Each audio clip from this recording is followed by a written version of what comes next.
कल्पना करा, निवडणुकीचा दिवस उजाडला. तुम्ही मतदान केंद्रावर जाता. तुमच्याकडे मतदान ओळखपत्र आहे. तुम्ही अनेक वर्षापासून मतदान करत आहात. पण अचानक अधिकारी सांगतात, तुमचं नाव मतदार यादीत नाही.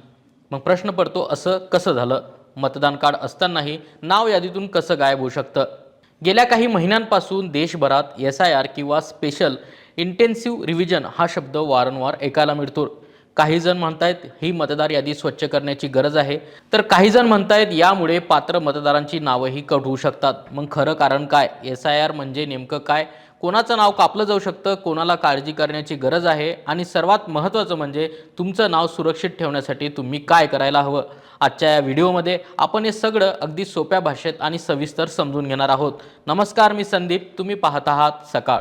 सर्वात आधी SIR म्हणजे काय ते समजून घेऊया. SIR म्हणजे स्पेशल इंटेन्सिव्ह रिव्हिजन, म्हणजेच मतदार यादीचं विशेष सखोल पुनर्निरीक्षण.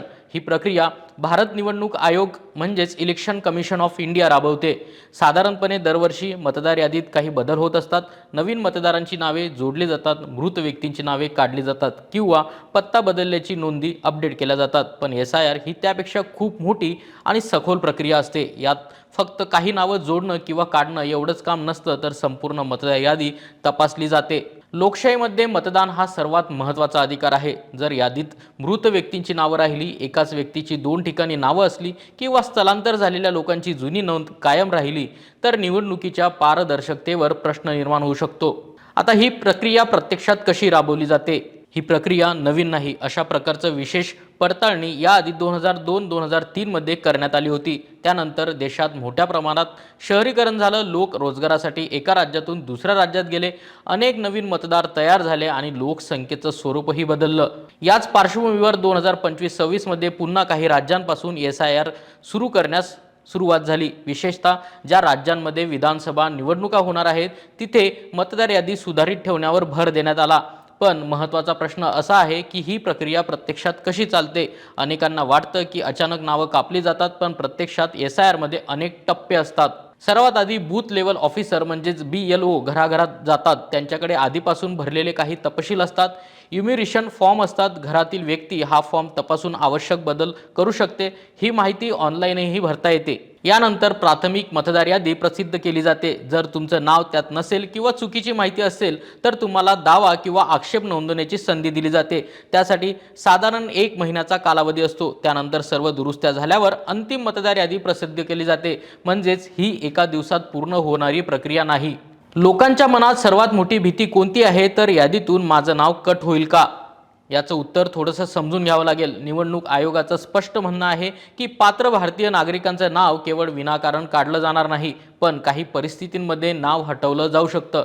उदाहरणार्थ, एखादी व्यक्ती मृत झाली असेल, एखाद्याने कायमचं दुसऱ्या शहरात किंवा राज्यात स्थलांतर केलं असेल आणि तिथे नवीन नोंदणी केली नसेल, एखाद्या व्यक्तीची 2 ठिकाणी नावं असतील किंवा तपासणी दरम्यान माहितीबाबत गंभीर शंका निर्माण झाली असेल, तर नाव कट होण्याची परिस्थिती निर्माण होते. महत्त्वाची गोष्ट म्हणजे अशा परिस्थितीतही थेट नाव हटवण्याऐवजी संबंधित व्यक्तीला नोटीस देणं, त्याचं म्हणणं ऐकणं आणि आवश्यक असल्यास पुरावे मागणं अशी प्रक्रिया असते. इम्युरेशन फॉर्म भरताना अनेकांना हा प्रश्न पडतो की आई वडिलांचं नाव, जुना EPIC नंबर किंवा इतर तपशील का विचारले जातात? याचं कारण म्हणजे तपासणी अधिक अचूक करणं. अनेकदा एकाच नावाच्या अनेक व्यक्ती असतात. काही वेळा नातेसंबंध तपासून योग्य व्यक्तीची ओळख निश्चित करणं सोपं होतं. जर आधीच्या नोंदणीमध्ये विसंगती असेल, तर निवडणूक नोंदणी अधिकारी म्हणजेच ERO पुढील चौकशी करू शकतात. पण फक्त माहितीमध्ये फरक आहे म्हणून लगेच नाव काढलं जात नाही. पण यामागचं आणखी एक वास्तव आहे. भारतासारख्या मोठ्या देशात दरवर्षी लाखो लोक नोकरी, शिक्षण किंवा व्यवसायासाठी स्थलांतर करतात. उदाहरणार्थ, एखादा विद्यार्थी पुण्यात शिकायला आला, नंतर बंगळुरूला नोकरीला गेला आणि त्यानंतर हैदराबादला राहायला गेला. जर त्याने प्रत्येक वेळी मतदार नोंदणी योग्य प्रकारे अपडेट केली नाही, तर एका ठिकाणी जुनी नोंद राहू शकते आणि दुसऱ्या ठिकाणी नवीन नोंद तयार होऊ शकते. अशा परिस्थितीत डुप्लिकेट नोंद तयार होण्याची शक्यता असते. म्हणूनच स्थलांतरित नागरिकांना ऑनलाईन पोर्टलवर जाऊन फॉर्म भरता येतो.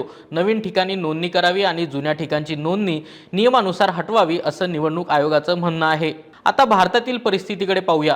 SIR मुळे सर्वाधिक चर्चा पश्चिम बंगालमध्ये झाली. काही अहवालांमध्ये मोठ्या प्रमाणावर मतदार नोंदी हटवल्याचा उल्लेख करण्यात आला. विरोधी पक्षांनी आरोप केला की पात्र मतदारांवर अन्याय झाला, तर निवडणूक आयोगाने सांगितलं की प्रक्रिया नियमानुसार केली जात आहे.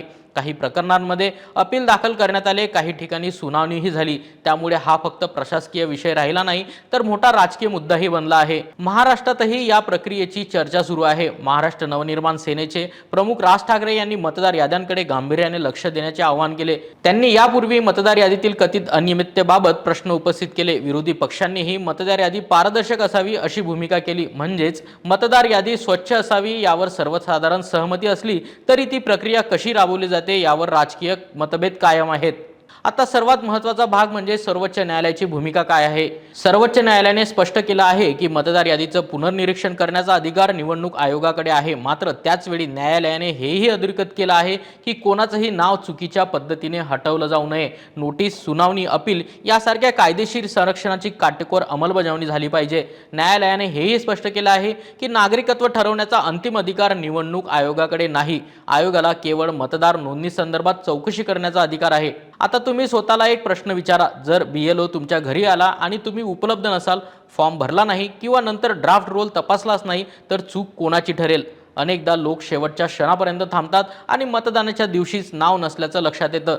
त्यामुळे सक्रिय सहभाग हा प्रत्येक मतदारासाठी अत्यंत महत्त्वाचा आहे। मग नाव सुरक्षित ठेवण्यासाठी काय करायला हवं? सर्वात आधी BLO कडून मिळालेला फॉर्म वेळेवर आणि अचूक भरा। ऑनलाईन सुविधा उपलब्ध असेल तर तिचाही वापर करा। ड्राफ्ट इलेक्ट्रॉल रोल प्रसिद्ध झाल्यावर त्यामध्ये स्वतःचं नाव तपासा। काही चूक दिसली तर निर्धारित कालावधीत दावा किंवा आक्षेप नोंदवा। शेवटी एक गोष्ट लक्षात ठेवणं खूप महत्त्वाचं आहे, मतदार यादीत नाव असणं आणि भारतीय नागरिकत्व हे दोन वेगळे विषय आहेत। निवडणूक आयोगाचं काम मतदार यादी तयार करणं आणि अद्ययावत ठेवणं आहे। नागरिकत्वाचा अंतिम निर्णय इतर कायदेशीर प्रक्रियांनुसार घेतला जातो। महाराष्ट्रातील सर्व बातम्यांचे विश्वासार्ह व्यासपीठ, सकाळच्या सर्व सोशल मीडिया प्लॅटफॉर्मला लाईक, फॉलो आणि सबस्क्राईब करा। तसंच सर्व नोटिफिकेशनसाठी बेल आयकॉन प्रेस करायला विसरू नका।